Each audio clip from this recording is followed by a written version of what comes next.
sepuh-sepuh alumninya masih Islahiyah, tapi yang produk 2014 baru ini Pak masih pada kuliah.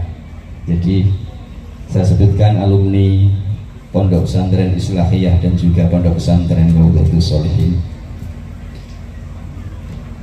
Yang saya hormati beberapa teman dan tokoh dari lintas agama, ada Romo Alois Budi Purnomo, ada Romo Eduardus Didik Cahyono, Pendeta Setiawan Budi, serta teman-teman Maulana Saifullah dari Jemaat Ahmadiyah Jawa Tengah.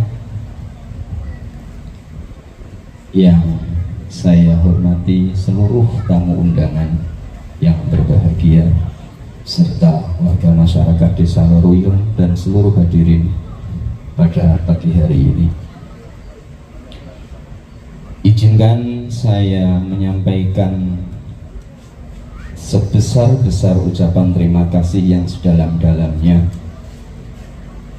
bahwa dalam penyelenggaraan haul beliau yang ke-9 ini, kami sekeluarga besar Pesantren Rawdatus Sholihin merasa bombong, merasa bahagia, terharu bahwa ternyata dalam pelaksanaan haul ini kami mendapat dukungan dari sekian banyak orang. Ada keluarga Ibu Ilin dan Pak Rahim dari Singapura beserta Pak Ayes, Pak Suhaimi jauh-jauh dari Singapura datang untuk menghormat haul beliau. Ada alumni-alumni senior dari Jawa Barat, dari ujung kulon datang kemari untuk hormat dan mendoakan beliau. Ada teman-teman yang menjadi tim Bandung Bondowoso, pokoknya semangatnya tinggi. Tadi Pak Ketua Panitia Mas Abdul Rauf sedemikian berapi-apinya sampai meloncat-loncat. Ya, bagaimanapun juga beliaulah yang mengkomandoi teman-teman ini, mulai dari yang nyari ikan di tambak, bedeti di sana, kemudian ada yang mengerjakan di sini sampai jam 3 pagi. Sebagai perwakilan dari keluarga, kami mengucapkan terima kasih yang sebesar-besarnya Pak Adi. Terima kasih atas soliditas, solidaritas dan kekompakan teman-teman semuanya. Kami hanya bisa mengucapkan lemah terus, mugi Gusti Allah yang kan balas. Beserta seluruh warga yang hadir, terima kasih atas dukungannya, terima kasih atas kehadirannya, bahwa kehadiran kita pada pagi hari ini maksud utama adalah mendoakan beliau, melahirkan ucapan rasa syukur kita sebagai santri atau orang yang pernah dididik oleh beliau, dan kita berkewajiban untuk mendoakan muddata hayatihi wa ba'da mamatihi, sepanjang hidup beliau dan bahkan setelah beliau tiada. Itu bakti kita sebagai murid terhadap gurunya. Kalau saya sering sampaikan bahwa anak itu ada dua macam, ada anak biologis dan ada anak ideologis. Anak biologis itu anak kandung. Tugas orang tua hanya memberikan nafkah, memberikan makan, membiayai pendidikannya. Dan jarang sekali atau tidak banyak orang tua berperan sebagai orang tua ideologis. Nah, di sini guru kita, kiai kita itu menempati posisi orang tua ideologis. Beliaulah yang mengajarkan kita mulai dari mengenal Tuhan, mengenal Allah, mengenal syariat, bagaimana menjalani kehidupan ini, bagaimana agama itu menjadi path of life, menjadi pegangan hidup kita dalam hidup keseharian. Mulai hidup dalam berkeluarga, mulai hidup bertanggung jawab terhadap diri sendiri, terhadap keluarga, bahkan terhadap masyarakat sekitar. Kalau orang tua hanya memberikan kita makan, nyangoni sekolah, tapi gurulah yang memberikan makanan ruh kita, makanan rohani kita, mengenalkan akhlak yang baik, mengenalkan Tuhan, mengenalkan Allah dan Rasulnya, dan sebagainya, sehingga anak akan tumbuh menjadi anak yang soleh dan solehah. Nuwun sewu, kalau orang tua hanya memberikan makan saja, nyangoni sekolah saja, betapa banyak anak-anak kita berikan uang saku, kita kasih makan, tapi tidak tumbuh menjadi anak yang solehah. Betul napa betul? Betul sekali. Maka peran guru di sini menjadi sangat vital, sangat penting bagi pertumbuhan rohani kita. Maka sudah selayaknya kalau kita menghadirkan, melahirkan rasa syukur kita itu, rasa terima kasih kita itu dalam bentuk kita hadir untuk menghormati dan mendoakan beliau. Izinkan saya mengutip tadi pagi baru terfikirkan, karena beberapa waktu setiap malam Rabu di sini tuh anak-anak mengaji Adabul Alim wal Muta'alim karya Hadratus Syekh Simbah Hasim Asy'ari. Nah, beberapa waktu lalu memasuki bab kelima yang membahas tentang adab seorang santri terhadap gurunya. Karena kalau mboten hafal, saya tulis mawon daripada salah. Bismillahirrahmanirrahim.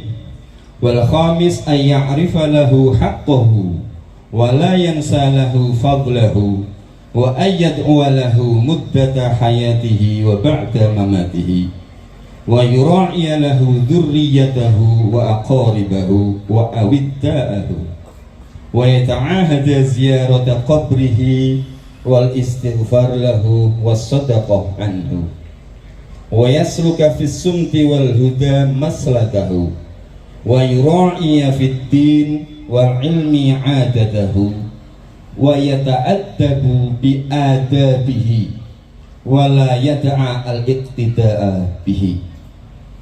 Para santri senior tanpa harus saya terjemahkan pasti sudah mudeng. Tapi di sini banyak orang awam. Jadi mboten perlu kula waca utawi iki-iku nggih. Poin kelima atau pasal kelima, kewajiban kita terhadap guru kita adalah kita harus mengetahui hak-hak guru kita terhadap kita.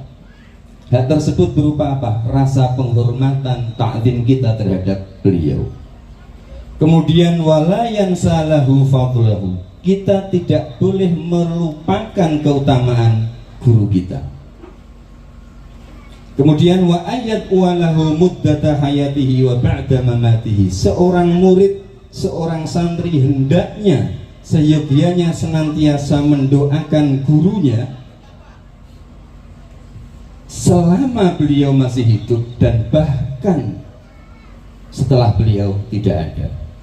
Maka penting bagi kita setelah sholat maktubah atau setiap hari untuk berkirim hadiah Fatihah, memohonkan ampun kepada guru kita sebagai bentuk syukur atas didikan beliau kepada kita. Kemudian wa yura'yalahu dzurriyyatahu, membantu atau masih terhubung dengan keturunan-keturunannya. Beliau mungkin sudah berpulang, sudah kondur, tapi masih ada putra-putra keluarga santri beliau yang tetap konsisten, tetap berusaha meneruskan lain-lain. Tolong tegur kami tidak akan marah, tapi kami akan menerima itu sebagai sebuah masukan yang konstruktif, sebagai sebuah usulan yang membangun dan meningkatkan dan terus berusaha menjadi lebih baik. Tidak perlu sungkan Bapak Ibu, para senior, tidak perlu sungkan. Kami malah senang. Mas melayumu kebablasan, misalkan begitu. Oh iya, bisa melakukan sing kebablasan atau jenengan sing melayune ora banter. Kan demikian. Jadi perlu ada perjumpaan, perlu ada dialog, perlu ada kita ngomong serawung. Saya sangat mohon alumni, terlebih alumni, jangan ngomong di belakang, sampaikan kepada kami, karena itu akan menjadi masukan yang sangat berharga. Toh kita semua adalah anak-anak ideologis dari Romo Kiai. Nggih mboten? Sepakat mboten para senior? Sepakat. Sekali lagi kami akan sangat berterima kasih untuk itu. Dan kemudian wa yata'ahadu ziyarata qabrihi, iki ceritane rada ngaji kultum ini. Kita berkomitmen, kita berusaha untuk menjaga, menziarah kubur beliau. Masuk iya sih dalam 1 tahun sekali saja kita tidak pernah mengunjungi beliau. Ini loh, ini kan yang Mbah Hasyim Asy'ari loh. Saya cuman mengutip. Yo berarti kalau dianggap ini nyentil yo monggo. Kritik konstruktif, bukan usah nesu. Nggih. Wal istighfar lahu wassadaqah anhu. Kita memohonkan ampun beliau, kita bersedekah atas nama beliau. Kemudian wa yasluka fi sumti wal huda maslakahu. Ini yang poin yang sebenarnya jauh lebih penting daripada sekedar tadi, bahwa kita menjalani kehidupan ini atas dasar ajaran-ajaran kebaikan, ajaran etika, ajaran keagamaan yang sudah pernah beliau ajarkan kepada kita. Ibaratnya seorang murid jangan keluar rel dari gurunya. Guru melayu ning tengah, muridnya kebablasan ngalor atau ngidul, kan repot. Kemudian ini juga poin yang penting, wa yura'iya fid din wal ilmi adatahu wa yata'addabu bi adabihi. Kita menjaga menjaga agama dan ilmu yang sudah menjadi kebiasaan beliau untuk dijaga, dan kita berperilaku wa yata'addabu bi adabihi. Kita berperilaku sebagaimana perilaku yang sudah diajarkan, sudah ditampilkan oleh guru kita dalam keseharian dan selama menjadi guru kita. Ini poin yang lebih penting untuk kita sebagai santri, tetap dalam koridor guru kita, dan otomatis guru kita pun juga tersambung sanadnya kepada guru-guru sebelumnya sampai kepada Rasulullah Shallallahu Alaihi Wasallam. Maka betapa sanad itu dalam tradisi Nahdliyin menjadi penting. Saya belajar dari guru saya belajar dari gurunya, gurunya dari gurunya, terus sampai kepada mu'alif kitab, sampai pengarang kitab, atau bahkan sampai kepada Rasulullah Shallallahu Alaihi Wasallam. Jadi apa yang kita lakukan itu merupakan cerminan dari adab Rasulullah atau adab para alim ulama terdahulu. Bisa difahami ya Bapak Ibu sedaya. Dan wala yada'a, yang terakhir, wala yada'a al-iqtida'a bihi. Seorang murid jangan meninggalkan untuk tidak berpegang, artinya tidak menjadikan guru kita sebagai panutan. Artinya seorang santri harus menjadikan guru sebagai cerminan, sebagai panutan dalam menjalani kehidupan. Di poin 3 itu yang penting. Kalau jenengan tidak bisa berziarah, paling tidak tadi 3 hal itu yang penting. Kita berperilaku seperti perilaku beliau, kita menjadikan beliau sebagai teladan dalam hidup. Itu pun ketika kita meyakini beliau adalah orang yang adil, orang yang mulia. Tapi ini di poin yang poin bab lain juga kita harus berhusnudzon kepada guru kita. Jadi kita harus meyakini, mengakui bahwa guru kita adalah orang yang mulia dan layak untuk kita jadikan teladan. Semoga poin itu menjadi pengingat dan refleksi muhasabah bagi diri kita. Kita kumpul 1 tahun sekali, kita bercerita, kita saling berkunjung untuk apa? Untuk yang menguatkan saling menguatkan, saling menasehati dan sebagainya. Yang jelas saya yakin semua yang ada di sini berkumpul tidak untuk kemaksiatan. Kita semua berkumpul dalam rangka silaturahim, dalam rangka mendoakan beliau. Ketika nuwun sewu ada yang punya pertanyaan, lho Mas haule yai kok sing teko ono Romo, ono wong Kristen, tak jelaske sakniki, gampang-gampangan. Beliau yang hadir di sini adalah mendoakan kebaikan. Mendoakan kebaikan itu saya mboten. Saya. Sing ndongake ya tiyang saya. Sing ndongake wong apik, ndongakene ya apik dan berdoa kepada Tuhan yang maha baik. Apik kabeh mboten? Bapak, Bu, apik kabeh mboten? Sing donga yang mendoakan baik. Doanya doa kebaikan, memohonkan ampun, ya enggak? Dan berdoa kepada Tuhan yang maha baik. Nek jenengan meh protes salah ning ndi? Dia ngenangan dhewe mawon. Sampun nggih? Matur nuwun atas kehadiran Bapak Ibu semuanya. Matur suwun atas seluruh perhatian dan dukungan yang disampaikan, kami terima. Wallahul muwaffiq ila aqwamit thoriq. Wassalamualaikum warahmatullahi wabarakatuh. Waalaikumsalam warahmatullahi wabarakatuh. Kepada beliau kami ucap